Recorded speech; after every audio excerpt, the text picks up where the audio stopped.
The Northeast Corridor from Boston to Washington, D.C. is the busiest train route on the continent. Every day, more than 2,200 trains travel some portion of it, and more than 11.5 million people rode the route last year. Ridership will double by 2040. But service on the Boston to D.C. route is lacking.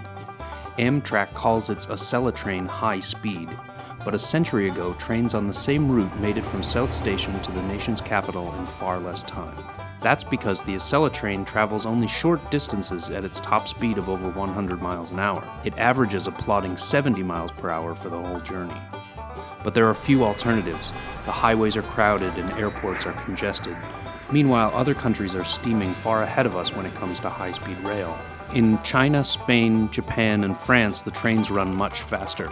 It takes only 3 hours to get from Paris to Geneva over 520 miles of track, while the 450 miles between Boston and Washington takes 6 hours and 38 minutes. What should the future of train travel in the Northeast Corridor look like?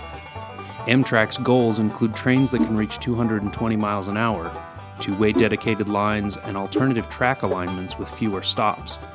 That will all require federal money and regional cooperation, both of which have been historically difficult to muster. Meanwhile, the Central Valley portion of California's high-speed rail line is already under construction, and there are other projects in various stages in the Midwest, Texas, Washington, Georgia, and Florida. For the past 175 years, railroads have been the backbone of the country's economic growth. Whether they continue to limp along or evolve into a world-class network is very much an open question.